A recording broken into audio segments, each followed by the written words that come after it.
Good morning. Steve Stites, Chief Medical Officer here at the University of Kansas Health System, broadcasting live with you from the Dolph Simons Jr. Family Broadcast Studio here at KU Hospital. We have a great group of guests here this morning, and sitting on my right is no one. Where is Doc Hawk? Hawkeye, where are you right now? Hi, how are you? I am driving through Western the Saudi Arabia of wind, and just on our way out further west into Colorado. All right. Well, we're glad to have you on the show. It's a little lonely here in the studio. I am joined by Chris Brooks, our interpreter this morning. Thank you, Chris.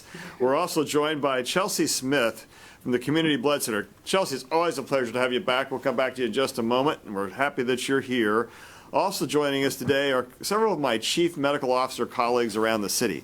Mark Steele, whose proper title is Chief Clinical Officer at Truman Medical Center. Mark, good morning. Good morning, Steve. Thanks for having me. It's a pleasure to have you back. And Raghu Adiga, who's the Chief Medical Officer up at Liberty Hospital in Liberty, Missouri, home of my alma mater, William Jewell College. Dr. Adiga, welcome back. Good morning, Steve. Thanks for having me. It is a pleasure to have you back. And Larry Botts is supposed to be joining us this morning. We're waiting for him to join. When he pops on, we'll let you know. And actually, I'm here. Excellent. Yay. Hey, Larry. How are you? I said, hi there. How are you? I didn't register, but I'm here and happy to be here. Thank you. Delighted to have you all here. There's a lot of things going on out there this morning. Let me first just invite Chelsey. Chelsey, all of us hospitals were reopening. We're doing surgeries. Things are picking up. The trauma numbers are picking up a little bit. How's the community blood supply? It's still incredibly low. I've said multiple times, we always like to have a 7-day blood supply on the shelf at all times so we can be supplying hospitals as needed. Unfortunately, for about a month now, we've consistently been at a 2-day supply or less. This is not really something that we have words for. It's beyond emergency at this point. We've never seen the blood supply this consistently low. Ever. I work alongside colleagues who've worked in the blood industry for decades, specifically here in Kansas City with Community Blood Center, and they're saying the same things. They've never seen it this low. So we're at a loss for words right now. Well, we don't like it when you guys are at a loss for words, because that's a tough sign. And I told the story before. I grew up here in Kansas City, Missouri, and or in Independence, Missouri, darn close, I think, to Kansas City. And we have the phrase here, BKC, because we know what happens when Kansas City turns out. We turned out during the Hyatt collapse. We turned out during 9/11. We've turned out during the Joplin tornado. We have turned out so many times. Kansas City, we need you to turn out. Please help us, because that blood supply is the gift of life to so many people here when they become critically ill, when they've been in a car accident, when they've had a trauma, when they're having major surgeries to save their life. We really need your help. Honestly, we need your blood, and you can really be safe at the Community Blood Center. Chelsey, talk to us about that, the safety measures in place with you all now. Yeah, lots of safety measures that we're continuing to employ in our donor centers and at our blood drives in our communities. That includes masks for both staff and donors at all times. I always say this when I'm in a room by myself. That's why I don't have a mask on. We also are temp checking at the door. That's actually both for staff and donors as well. Anyone who comes into our building is getting their temperature checked first. We're operating on an appointments preferred schedule right now, so we really want you to make those appointments so that we can be prepared for the kind of crowd that we may or may not see that day. Walk-ins will be accepted as capacity safely allows. We're maintaining social distancing, beds are 6 feet apart, and of course, employing extra disinfecting protocols that we're in the healthcare industry, so we were already pretty clean to begin with, but we are definitely diligently cleaning anything that a donor touches right after they leave. Well, and you have to be clean, because that blood goes from one person into somebody else, and that blood has to be clean. And so the Community Blood Center has to be one of the cleanest places there are. So, Chelsey, yeah. I'm 60 years old. Am I too old to give blood? Are my red cells just too darn fragile because I'm 60? No, we actually don't have an upper age limit on blood donation. We do recommend that if you're, on medications or you have underlying health conditions, that you would consult your doctor before donating blood. But as long as you're a 16-year-old or older, you're able to come in and donate. So we encourage you to do that. So if somebody has a history of cancer, can they give blood? Yes, that depends on the type of cancer. We have different deferral periods depending on maybe how long you've been in remission or what kind of cancer you had. Those questions we can answer for you if you give our medical team a call, or you can go online and look at some eligibility requirements that we've got there as well. History of heart disease or lung disease, can people like that get blood? Mm-hmm. Yep. Again, it depends on the kind of medication that you're on. A lot of times, if it has something to do with blood or blood pressure, things like that, it can affect whether or not you're eligible to give blood. But more often than not, most medications don't defer you from being a blood donor. There are very few that would defer you. You'd be surprised. So definitely give our medical team a call. How long does it take? What was that? How long does it take to give blood? If I come in and give blood, how long will I be there? An hour or less. We usually say 45 minutes to an hour. Right now, we're definitely going to get you in and out pretty quickly because our donor centers are not busy. So we usually say from the second that you walk in, when we're temp checking you, to the time when you're eating cookies after you've donated and walking out the door, it's about 45 minutes to an hour. All right. Saturdays and Sundays, are you all open? We are, yeah. So we have blood drives throughout the community on, random days. If you're looking for a list of those, we encourage you to look online at savealifenow.org. However, our 7 donor centers are open 7 days a week, and that's all across the community, all 7 of our donor centers. We need people to come to our centers. The blood drives are a big deal right now. We're finding large venues where it's safe for us to go in and collect. So as you can see, KU Med, we're going to be there next week, Wednesday, Thursday, and Friday from 7 to 5. And then we've got a host of other blood drives, Hy-Vee, Stony Creek Hotel and Independence, the Sports Pavilion in Lawrence. We've got a lot of large venue blood drives coming up, but those blood drives are not enough to help sustain our blood supply. So we really need to start increasing our traffic into our donor centers. That's actually one thing that we before COVID, we were collecting 70% of our blood supply on blood drives. That's not our reality anymore, and it probably won't be our reality for the remainder of the year or longer. We may never get back to 70% of our collections being on blood drives. So it's sort of a behavior change that we're asking of donors right now. We wish we could come to you. We wish we could make it as easy as we possibly can, but we're very limited, in the places that we're allowed to go right now. So our 7 donor centers are reliable. They're always going to be there, and they're going to be open 7 days a week. So definitely encourage donors to try and come into a center if they can. All right. Well, Rock Chalk Jayhawk, MIZZOU. Let's go, K-State. We all need your blood. Help us out, because this is a really big deal. Doc Hawk, how are we doing this morning? Hi, we're good. We have 19 in the hospital. I think it was the same as yesterday. 7 in the ICU with 6 on the ventilator. We knew we had 6 yesterday in the ICU, and 12 on the regular floors. We did have 3 COVID discharges, which is a good thing, but unfortunately, as our numbers are the same, we obviously did get some admissions. I think we had a lot of routine screenings come back positive yesterday, so that's a little bit of an interesting a change. Mark, how are things over at Truman? Steve, things are good here. We've seen a slight tick up in cases and currently have 14 patients in the hospital, 6 in the ICU and 1 on a ventilator. We've also discharged quite a few folks, I think 81 to date, and now we've tested more than 14,000 folks, mostly in our drive-through testing stations. And like everyone else, we're open for business and people are starting to return for their appointments. We still have about 20% of our clinic patients visiting us via telehealth. We weren't doing much of that prior to COVID, and now many of our patients who've gotten a taste of it actually prefer to see their doctor online rather than in person. And like others, we've just recently moved to allowing 1 visitor at a time on our inpatient units. We continue to be very involved in the community testing. This week, we've been at the Westside Can Center and Second Baptist Church in KCMO, Metro Christian Fellowship Church in Grandview, and Connection Point Church in Raytown. What's also keeping us equally busy these days are the requests for corporate and organizational testing we've received. Businesses around the metro are reaching out to us, those who have a positive employee and want others tested, and those who are sending people back to work and want to take that extra precaution before they return. And we're providing this testing in different ways for these organizations. In some cases, we go to the businesses to do the testing on site, or the businesses send their employees to our on-site testing stations, or some organizations are using other professional personnel to obtain the samples and then sending those to us to do the testing. We're also providing asymptomatic testing of individuals whose workplaces are requiring tests before they return to work. And so if someone's interested in corporate or individual asymptomatic testing, they can obtain more information at our website, truemed.org.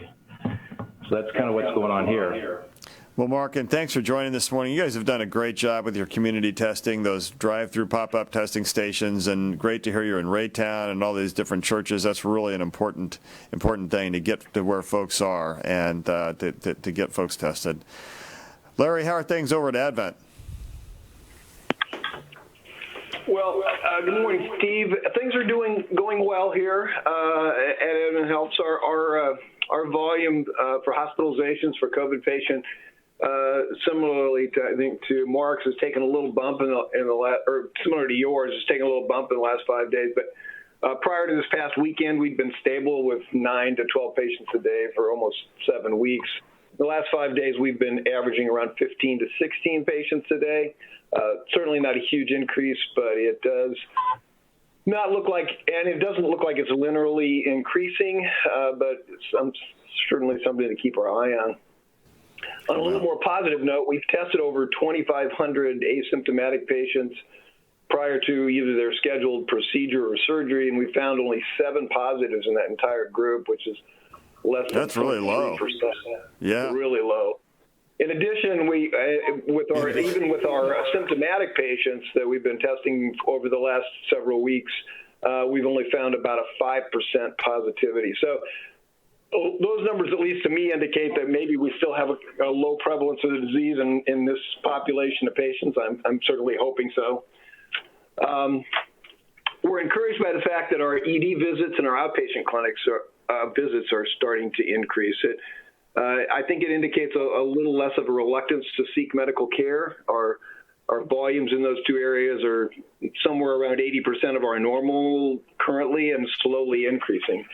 I do hope this means that people are not delaying their medical care that they need because they have a fear of returning. We certainly are doing everything we can to keep our patients and staff safe. We're screening all of our staff and visitors with a temperature screen and a few simple questions as they enter the facilities. We're providing masks for everyone, including patients that can tolerate them. We're offering mobile registrations for outpatient services and have limited numbers in our waiting areas to accommodate social distancing. We also are limiting our visitors to 1 per patient with still no visitors in some COVID positive areas. And I certainly would add on to the plea that we get people out to donate blood. We had a blood drive here at Advent Health recently, and I volunteered and donated my blood. So I want to encourage everybody else too. That it's a scary thing when we get to blood supply as low as we are, but otherwise things are going very well. Yeah, that's great, and I'm with you about that plea, obviously, for the blood. So, Dr. Adiga, how are things in Liberty? And by the way, if I lose Hawkeye today while he's traveling out in western Kansas, you're my ID, Doc, just to let you know that for the rest of the show. Sorry. Okay. Well, as you know, here in the Northland, we had been relatively stable over a long period of time, but just as our operations are normalizing over the past week or two, we've seen a bit of a spike in the positive cases. And currently we have 6 in-house with 1 in ICU. We've ranged anywhere between 6 to 8 over the past week or 10 days.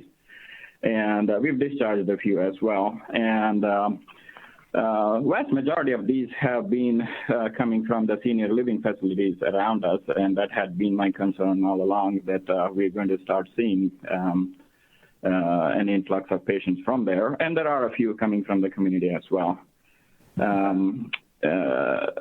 In terms of what else we are doing, we had this drive-through clinic that we had set up a little while ago, and they've been working pretty hard, not only within our system. We, just like what Mark mentioned, we did offer some of these services to the businesses around us, including Ford and a few independent endoscopy centers and things like that. And we've been running some of those tests as well. Interestingly, Clay County also has the drive-through clinic that they offer asymptomatic testing as well. And their numbers, this includes both asymptomatic and symptomatic. They had about 2.2% positive for a little while, but in the last week, I've noticed that number keep going up. It's been about 2.7%. So there is a little bit of a concern that I have that in the community, since we opened up, there is a little bit of a surge. I don't know if I can call it a surge, but an increase in the numbers, as well as you mentioned, asymptomatic testing is showing a few positives.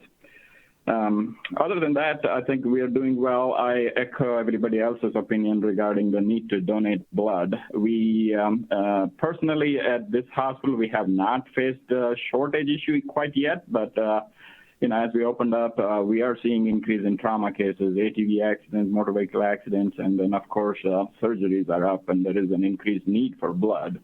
So we will be pushing hard on our end as well to encourage blood drives and blood donations. But beyond that, I think we're doing reasonably well. Well, I think our trauma guys are like you, or like the news you just delivered there about the trauma. Is that things were a little quiet for them for a while, but I do think as summer's picked up and people are starting to drive again, that's not necessarily the case now. So, I just one quick comment. I was listening on the radio on the way in and on NPR, and they're interviewing some folks from Alabama where the percent positivity is up to 14%. That's a little spooky. Guys, Hawk, Dr. Adiga, anybody else jump in. What do you think about that rise to 14%? Yeah, I don't know what exactly is the population that they're testing there, but the trend towards increasing percentage is concerning. And I do believe, whatever you call, whether it's the first wave or the second wave, there is, we never really plateaued down to where we want it to be, and it is starting to tick up. That's the concern. It is a concern. And Dana, yesterday KDHE added some states, including Alabama, to the quarantine list because of an increased number of cases. Thoughts about that? Yeah, I mean, it's certainly concerning. Again, we know the virus is out there. We know there were many cases, even during the lockdown.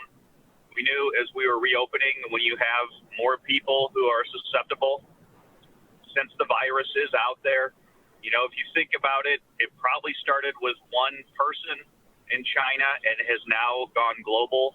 We know that it spreads very easily. We know that it continues to be out there, and when there are susceptible hosts, it will find the host. So I think that the percentage positive is certainly concerning and scary. And that's, again, just the people that we are testing. And just think about all the people that we've known about when there hasn't been testing available that we suspected that were infected and the virus was spreading in that manner. So 14%, it could certainly be higher. Hopefully, as we are able to get more and more testing out there to the general population, we'll get better numbers. But yeah, 14% is very concerning. Yeah, that one makes me nervous. So I think that early on there was mask shaming, as Dr. Nawalnik, our psychologist here a few days ago, was pointing out. There was mask shaming if you didn't wear a mask. Now there seems to be mask shaming if you have a mask on. But some states are beginning to relook at those criteria and thinking about requiring a mask. What do you all think about that? I'm just turning now to like Mark and Larry. Thoughts about masks out in the public? I agree with you, Steve. I think that it has dropped off, just in my personal experience and being out and about and going places. A couple of weeks ago, you probably couldn't find anybody out in a retail area that didn't have a mask on, and now my recent experience, less than 50%. Nobody shamed me either way. I've had a couple of instances where I've forgotten my mask and had to go in someplace really quickly, but it is a little concerning that practice, at least, appears to be dropping off a little bit. Yeah. Thoughts about that, Mark? I mean, in the city, what are you seeing? Yeah, no, I think I agree with Larry that I'm seeing the same thing. It seems like there's been some drop off in the number of people wearing masks, depending on where you go, and clearly don't think that's a good thing. It's tough. And well, I would like to add, please. too, I'm sorry. Go ahead, Hawk. In regards to the mask, we know that there are things, there is proven now and good data to support things that reduce transmission and infection. And these are physical distancing, proper hand hygiene, and really mask wearing. Even in the household now, there are publications that have shown that doing those things significantly reduces spread of the virus. There are other reports now coming out about, maybe a certain blood type, you're less susceptible to severe infection. Going around on social media before, there were talk about certain ethnicities or cultures not being susceptible to the virus. But it's so amazing how those things take hold, but yet the things that we know are proven aren't really catching on or have not continued to take a hold, such as mask wearing. Yeah. Well, it's because the internet medical degree carries a lot of authority, I guess. I'm not sure about that, but I think sometimes that's how it goes. Jill, do we have questions from media this morning? Yes. Hello? Hello. Hey. Hi, good morning, everyone. My name is Bryant Madrick. I'm a reporter anchor at 41 Action News here in Kansas City. I had a two-part question, but the first question was in regards to recovery. I was curious about the quality of recovery because it seems the story is different for everyone nationally. Some people recover and they're just fine. Other people, depending on how long they're dealing with coronavirus in their battle to get healthy, there could be some long-lasting health effects. And I just wanted to see if someone could talk to me about some of what the new health challenges may be for people who recover from coronavirus a little longer than others. You bet. And let's take a couple of different perspectives because I think we have representatives from hospitals that have different populations. Mark, what are you seeing over at Truman? In terms of recovery? Yes, sir. How is it going for different patients and how are people doing as they recover? And Yes, I'm not that close to that, but as far as I know, I think that people have done pretty well recovering. I'm not aware of any folks that have had a lot of lingering symptoms. I bet. So, Dr. Adiga up in Liberty, as an infectious disease doc, what are you seeing with some of the recovery, the trajectory? Yeah, I think it depends on the patient first because, there are two distinct kinds of patients that we're dealing with. Some are otherwise healthy, relatively young patients who get ill, whether they get hospitalized or managed as outpatient. And the other category is older patients or with a lot of medical problems. In both of these, we are seeing prolonged recovery time. In the first category, I think they seem to recover a little bit faster, while they do have annoying symptoms, but they are not limiting their function as much. But in the second category, it is taking a long time that I see, even to time to discharge, any other complex medical problem, we tend to be, able to easily discharge them within a week. That would take, over 2 weeks, 3 weeks sometimes for hospital discharge. And even after that, recovery in long-term care facility or some other assisted facility is being needed for their functional recovery. So that is taking months.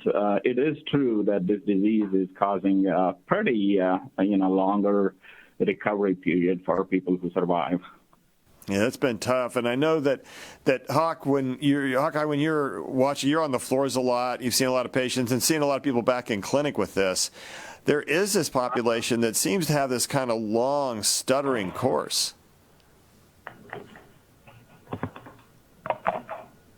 Hawk's trying to drive and talk at the same time. It may be too much for him. Let me talk about it for just a moment, because I know we've had a few people who have come back and they didn't have to. We had a couple of folks. Yeah, there you go. I was going to say, I know we've had a couple of people who've actually had to be readmitted because of their symptoms. Ed, Hawk, are you there? He's in between cell towers. So I know we've had several patients come. I think that what Dr. Adiga said is really right. There are a couple of different trajectories toward recovery. There are the folks who kind of recover. Well, first of all, there's the folks who are barely symptomatic. And then there are people who have a mild case of what feels like a cold, and then they recover. And then for the folks who come in the hospital, there are those who are here for about 7.5, 8 days. They go home. They do pretty well. But remember, a bad case of influenza can take 8 to 12 weeks to feel better from. So don't be surprised that it's going to take a long time to feel better. And if you were hospitalized, you've had a bad case. It may take 8 or 12 weeks. For the people that go in the ICU and have to be on ventilators, you're talking months. We know that critical illness, if you've been on a ventilator, will often take 6 to 12 months to feel better from. You have to get nutrition right. You got to get your conditioning right. You got to get your musculoskeletal system right, your neurological system right. All those things are askew if you're on a ventilator. So it just assume that it's going to be a long road to recovery if that's it. That doesn't mean you're not going to recover. It just means it's going to be a long road to recovery. So be prepared for that. And I think there are very different trajectories, mostly depending upon the severity of the disease and often depending upon how many chronic underlying conditions you have and whether or not those conditions make it harder for you to recover. So if you got underlying heart disease, it's going to be a bumpier course. That also may limit your recovery because you can't exercise as well or as much. Same thing may be true for COPD. So those things all affect the course significantly. Then, as we've heard before, we had some folks on from Children's Mercy last week or the week before that, talking about the cases of the Kawasaki-like illness, which is an inflammation of blood vessels, especially affecting the ones in the heart, that can cause heart disease, even in young children with otherwise normal heart vessels. So those are the cases we have to think about, because this virus can act in very evil and devilish ways, and can really cause some significant injury to our bodies. You have to be patient. You have to try and do all the things you can to be healthy in the interim to help yourself recover. So different trajectories out there. Other questions? Sorry, can you hear me? Yep. Hello. I think we're moving on, Dr. Hawk. Okay. Well, I was just going to say that I have seen several patients this week in clinic when I was there, and it just ranges from 84 with heart disease and diabetes who had it and was hospitalized for 2 weeks, who was still positive at 84 days out, but really after his first 7 days in the hospital was feeling good, to that the young patient we had who was re-hospitalized with continued symptoms and continues to have symptoms. So I agree. It just varies from person to person, and we don't really know the hows and whys. And I think we just got to continue to treat every patient specifically, look at what they do and encourage them to continue to keep exercising and getting better and on the path to recovery. You bet. All right. Other questions from media? Jill, I bet we have questions out from the public. Yes. Alex wants to know, can you explain why you have to wait 8 weeks in between donating blood? Okay, here we go, Chelsey. You have to help us explain, why is it 8 weeks between donating blood, especially when we need it so badly right now? I am very aware right now that I am on a call with 4 medical directors. So you guys can probably it's a little better than I can. It's an FDA regulation. So we require the 8 weeks in between a whole blood donation so that your body can recover and you can adequately regenerate all of the red blood cells that you've lost. Yeah, I think that's really it. It's red cell turnover time and how long it takes you to replace the blood that you lost. And I think that's really an abundance of safety. And I think there may be some other historical reasons back when people could donate blood for money and they would donate it too often. So I think there are some other things out there. But the real thing is you just got to get your red cells generating, and it takes out, the average length of a lifespan of a red cell and how quickly your body can produce that blood. Jennifer asked, is it inevitable that everyone is going to get COVID? And if so, how do we prepare our bodies for that? What we can do to be healthy? To stay healthy. Mm-hmm. All right. So that's a great question. Is everybody going to get COVID, Dr. Adiga? Well, if we don't have a vaccine and if we let this go for a long, long time, eventually, yes, but hopefully not. Obviously, the whole goal of trying to control this pandemic is to not let that happen. And I think, as you know, the herd immunity is talked about when you get about 60, 70% of the population having antibodies, either from infection or from vaccination. So our goal is to limit the number of infection and to get that, immunity through vaccination. Yeah, so that's the goal. Right now, again, the population incidence is well below 5%, usually about 2% in most of the population around us. So we'll see what happens. Yeah, I'm hoping for that herd immunity. Dr. Botts, what can people do to stay healthy? You and I are both lung guys. I bet we have some strong opinions about that. Well, I think so. I mean, I think that you just have to use common sense in what you do in keeping yourself healthy every day. Good nutrition, making sure you get a lot of rest, and that allows your immune system to be ready for the onslaught if you do get infected. Certainly keeping active, making sure that your heart and lungs are in good condition, good exercise, even if it's just walking. All of those things, I think, will prepare you better for the infection if you do happen to get it. Yeah, if you have chronic health conditions, make sure you take your medications, keep them under control, get your blood pressure down. And, just as a thought, smoking may not be the best therapy for COVID-19. So just saying, if anybody's out there that still thinks smoking is helpful, or vaping, both of those are probably not true. It may be thoughtful just to try and see if you can cut that back just a little bit. I'm a lung doctor. I can't let that one go. Jill, next question. Lara is a hairdresser. She wants to know, are goggles and a mask enough, and should she use a blow dryer? Oh, the blow dryer. Hawkeye, are you out there? I'm here. I think I got good coverage now. Okay. What do you think about blow dryers and the things that folks who have to deal with haircuts and hair salons and things like that? What can they do to stay safe? Yeah, I think the best anecdotal evidence we have right now is definitely the masks. I'm never going to not encourage some sort of eye protection, especially if you're close to people. The blow drying, it's really hard to say one way or the other. Certainly, if most people will have masks, the client and the stylist, it's probably going to be for a short amount of time. I don't know. There's probably a little bit of risk there. If you are blow drying, you're probably dispersing any virus. You're decreasing the concentration. That's always a good thing. So I think there's different ways to go and different ways to look at it for sure. So here's my thought. The closer you are, the more danger you have. We recommend mask and goggles in clinic. And I would say to you that being that close at a hair salon feels a whole lot like a clinic encounter to me. And I think if you can wear goggles and see, my gosh, I would wear goggles and see, especially if I turn on a hair dryer and started blowing stuff around. So I would say goggles are great. They are definitely an adjunct because we do know that the virus can be spread through the mucous membranes around your eyes. So I encourage that. When I went to the hair salon to get a haircut recently, I believe I brought a pair of goggles for my stylist because, with all my hair, I needed a stylist to help that. Actually, that's not true. Been seeing the same person, Tennyson, if you're out there, good morning. Been seeing the same person for a few years, like about 20. And not so long ago, she looked at me and she said, I can't charge you full price for a haircut anymore. All right, Jill, next question. Magna, she lived in Europe in the 80s, not England, and she's been told she can't donate blood because of mad cow disease. Is that still true? Chelsey, mad cow disease. Can you donate blood? Or are you mad forever?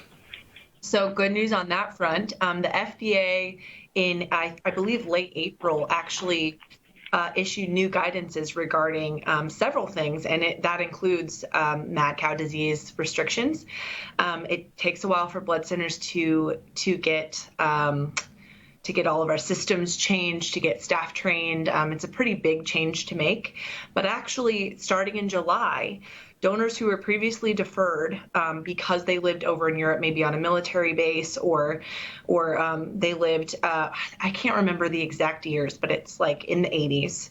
If you lived there, you are now eligible to donate blood in the United States as of July. So if you come right now, if you come this week or next, we're still going to have to defer you, but we'll ask you to come back starting in July.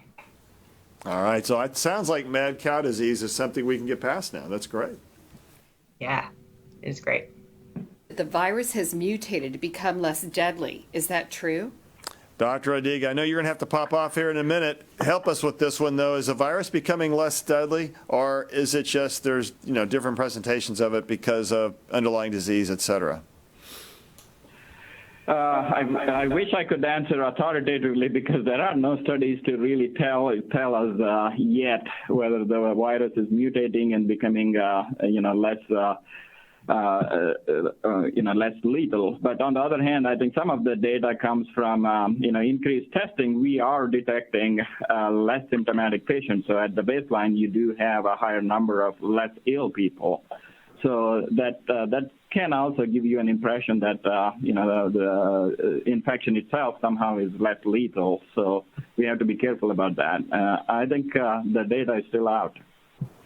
Mark, do you know what the overall mortality rate is looking at Truman? Have you all seen trends one way or the other? Are people doing better, not doing as well? How's it going there? In terms of mortality? Yes, sir. We've only had really a handful of deaths in total, and the bulk of those were early on. So fortunately, we have not. I don't know that we've seen enough to identify a particular trend. Yeah. Here's what I would say about that virus becoming less deadly thing. I'm not sure that we know enough, as Dr. Adiga said, I'm not sure we know enough to know that that's true. What we do know is this. The early outbreaks tended to be in nursing homes. And that's an older population that isn't going to deal as well with this infection. And because of that, there were more hospitalizations from the nursing homes, which led to a little more mortality early on and a longer length of stay in the hospital. Our early on length of stay was about 13 and a half, 14 days. Now we're at 7.5 days, but the average age has gone down. So we're seeing more people admitted to the hospital, but they're not staying as long. And I think the difference is we've shifted populations of folks being infected. I think the nursing homes and care communities have done a great job of being able to keep people safe, and that's made all the difference. What's also interesting that if you look at prisons, there have been a lot of positive cases in a number of clusters, but again, a little younger population in general, and so tend to do a little better. So there's just a lot of information out there that would suggest that the real change in the viral behavior isn't that the virus is mutating, it's just getting into different populations, and I think that's probably what we're seeing. Jill, next question. Ashley says she has kiddos whose friends are traveling. When those kids get back, should she keep her children away for 2 weeks or 3 weeks? And that's based on you're talking about Memorial Weekend events. Yeah, you bet. Hawkeye, what do you think? You're the traveler right now. How long do you have to stay away after you come back from Colorado? Yeah, well, right now with KDHE mandates, Colorado is not on that list. I think it depends what state you live in, and any mandates from there is going to be the biggest factor in that. In addition, now we've talked about this. There's a little bit more data coming out that maybe children are not, number one, as susceptible to the disease. They certainly don't get the same symptomatic course as adults for the most part. And number two, maybe less infectious as well. And so I think when that happens, just understand those facts and kind of make your decision based on that. I don't think there's any really other good guidance as far as keeping children away from each other. You know, we still need to continue to physically distance as much as possible. But in regards to that question itself, I think taking into account the possible less susceptible and less infectivity of children, and then again, where you're living and if there's any mandated quarantine when coming from other areas. Yeah, I think that's right. It's so much. Well, Jill, time for one more question before we wrap up. Jennifer writes, are you recommending that patients with lung conditions like me physically distance from their own family members? We don't go to dine out. We do allow distance hangouts on patios. What's your advice? Dr. Botts, what are you thinking? Well, that's a tough question. I think that from a standpoint, anytime that you can easily practice social distancing, I think it's a good idea, and certainly even amongst family members, I think that's if it's possible, if you can be outside, if you can distance yourself when those susceptible individuals who have underlying conditions, for those people, I think it probably is important. You can't, in some situations, do that. It's hard to do within a household, but certainly for individuals in your family who live not with you or in the same city, perhaps, that you do see, I think still social distancing is probably a good idea. Yeah, I think that's probably right. And, you know, we talk about the bubble a lot. Who's inside our bubble, who's outside our bubble, and how much risk you're willing to entertain and what your age is like. All those things make all the difference. Well, as we wrap up the day, first of all, let me turn to Chelsey. Any final thoughts today? And thanks again for being with us, and good luck on that blood drive. I'm going to see if I can drag a few family members over with me on Saturday morning to the one off Main and about 31st or so here in Kansas City. Yeah, that'd be great. Do it. Thank you for having me, first of all. It's always a pleasure to be on here with you guys. But I think I would just leave you with, again, the need is incredibly urgent right now. Blood donors literally save lives. This isn't just something that we throw out there lightly. Oh, you're saving a life. No, you really are. And when our blood supply is this low, it's alarming to the entire medical community to see shelves.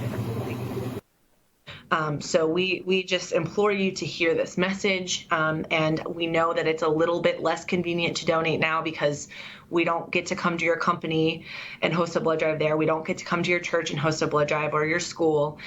We need you to come to us. It's a civic duty at this point to donate blood, and we just hope that people hear that and respond. Yeah, and I think if you have any doubts, you can go to your website and find out, but we really need you, folks. And you've heard us say before, BKC, you flatten the curve, help us raise the curve of the Community Blood Center. That is like so important. Dr. Steele, final thoughts today. Well, I just wanted to say that since we're a level 1 trauma center, we're obviously very reliant on the blood supply, and so I wanted to add my shout out to support the call for blood donations. And in fact, as soon as I get off the call, I'm going to call and sign up for a donation myself. And then also just want to thank you again for having me on the call, and certainly want to support social distancing and people wearing masks. We're a big believer in masks, and in fact, we had a project with the Kansas City Public Library where we were giving masks away, and so I think that's really important. And I don't know if you may have previously talked about the Great Clips incident in Springfield where the 2 stylists were infected and were taking care of 140 clients, and none of those got infected. So I think that's another sort of testimony of the importance of wearing masks. You know, I meant to mention that. I'm glad you brought that up because that is really important. That is the story, right? If you wear the mask, you're going to be a lot safer. Dr. Botts, any final thoughts? I just would echo all of that. I think that we need to continue to be vigilant. And this isn't going away, and if we can continue to have it be so that it doesn't overwhelm us, I think that's the way to go. Masks, hand washing, and just social distancing, I think, needs to be continued. You bet it. I think that's right. I'm going to assume, Dr. Adiga, just to check, are you still on? I know you had a hard stop at 8:30, but I want to make sure in case you're here. All right, not hearing. You know, Kansas City is blessed by a great medical community, and we're so thankful that Dr. Steele, Botts, and Adiga were able to join us today. Thanks, you all, and continue the great things you're doing in your hospitals. And it's just it's a delight to work with all the chief medical officers across the community. We have a call this afternoon, so we'll be sharing even more information. Hawkeye, how is it on the road? You doing all right? It's good, yeah, just in a little bubble, and we'll continue to be physically distanced, and we'll also try to send along some helpful videos for anybody else that may be traveling soon. All right, well, good luck. You stay safe. We'll be happy when you're back here in the studio. Hey, tomorrow, U.S. Senator Jerry Moran, who's also the chairman of the Senate Veterans Affairs Committee, and Dr. Richard Stone, who's the executive director of the Veterans Health Administration, they're going to be here talking about the reopening, or they'll be on the line talking about the reopening of the VA hospitals in preparation for any type of a second wave. And Senator Moran will also have some other updates. So really encourage you to be a part of that. I think it'll be a great program. Hawkeye will be with us on the road, and we'll have some fun and hopefully get some information out that will benefit everyone. As we wrap up the show today, it's kind of a special thing. You know, we've been asking for you to send us some photos, and some folks have. And Shirley, who has watched this photo, or watched our program every day, sent in a photo with a photo with the caption, "Staying safe in the country." That's her puppy Nikki in the picture. Shirley wrote to us that three of us, based on the knowledge gained from this program, have made a decision to postpone a Rocky Mountaineer Canadian train trip. By the way, I want to do that train trip. That would be awesome. From August 2020 until August 2021. We are all 78 and feel we have done the right thing for protecting our health. The trip had involved airport layovers, a train, and a bus, and too many hours in enclosed spaces. Thank you for the broadcast. Thank you, Shirley, for the choice you made. You know, again, it's all about a decision that we make around our personal risk tolerance and what we do and don't do. But as we enter into risk, remember that risk comes back home with us. And so I think it's a wise choice on something like that to stay home. So remember to send us photos of staying safe, especially those wearing your mask and socially distancing, so we can send to others. What a great picture a few moments ago of that child that was sent to us. So thank you all very much for being a part of our program today. We look forward to hearing from you tomorrow. Again, a great program. And remember that wherever you go, whether you're on the road to Colorado, even if you do take a train trip to the Rocky Mountains in Canada, whether you're just going to the grocery store, the infections, oh boy, the pillars of infection control stay with you. And if you follow them, they really help you stay safe. And in the meantime, just remember the same thing we always end with: there's no place like home. We'll see you tomorrow.